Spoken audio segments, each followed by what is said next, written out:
Hello viewers, অনেক কষ্ট করে এই রাস্তাটি তৈরি করতে আছি। যখন রাস্তাটি তৈরি করা শুরু করলাম তখনই কিন্তু বৃষ্টি ছিল না। তারপরে বৃষ্টি আসলো, বৃষ্টির পরে কাদা কাদা পানি, মাটিগুলো অনেক কাদা কাদা হয়ে গেছিলো, যার কারণে একটু কষ্ট হয়েছে। ভিজা অবস্থায় আমি এই ভিডিওটা মানে কাজ শুরু করছি এবং ভিডিওটা রেকর্ড করেছি।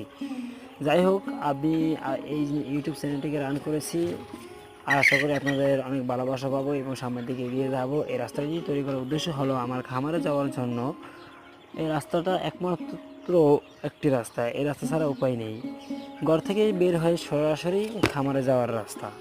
যখন আমি খামারে যাই তখন এই রাস্তা থেকে আমি হোঁচট খেয়ে পরে যাই। পরে যাওয়ার পরে তখন সিদ্ধান্ত নিই যে আমি একটি রাস্তা তৈরি করব। এই রাস্তাটা হবে অনেক সুন্দর, দেখতে ভালো লাগবে। যাই হোক, আমি চারোকানায় কিন্তু ওই ইট খাড়া খাড়া করে দিয়েছি এবং আমি কিন্তু রাজমিস্ত্রি না, আমি একজন সাধারণ। আমি নিজে দেখেছি, নিজের অভিজ্ঞতা, অভিজ্ঞতা এই অনুযায়ী আমি কিন্তু এই কাজটা শুরু করেছি। যাই হোক, আমার ভাই আছে একজন, যে তকির ভাই, সেও কিন্তু আমার সাথে কাজ করতে আছে, আমাকে হেল্প করতে আছে, প্রচুর কাজ করতে আছে। আমরা দুজনেই এটা উদ্যোগ নিয়েছি। উদ্যোগ নেওয়ার পরে যাই হোক, সেও কিন্তু কখনো কাজ করে নাই, তারপর যেরকম কাজ করতেছে অনেক ভালোই লাগলো। আমাদের রাস্তা কিন্তু মেরামত হয়ে গেছে, সেই ভিডিওটা কিন্তু দেখাতে পারতেছিলাম না।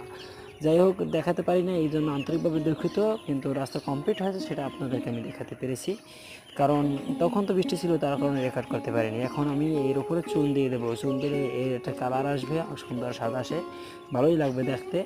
তারপরে আমি যখন রাস্তার এই যে ফাঁকা যে একটা মাটির আছে, ওই ফাঁকা জায়গায় আমি ফুল গাছ রোপণ করব।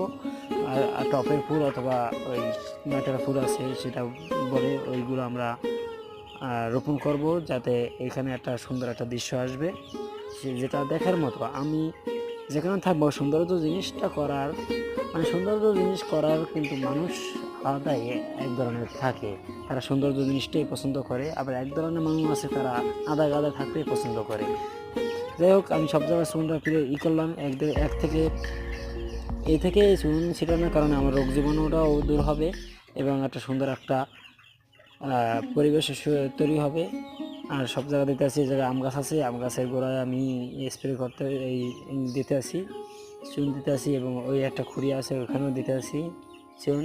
এই চুন দিলে দেখেন আমার সুন্দর একটা কালার হয়ে গেছে। যাই হোক, আপনারা দোয়া করবেন আমার চ্যানেলটার জন্য, আমি যেন আপনাদের ভালোবাসা পেতে পারি এবং আমি যত কাজ করব সেগুলো ভিডিও আপলোড করব। যাই হোক, আপনারা দোয়া করবেন, চ্যানেলটা সাবস্ক্রাইব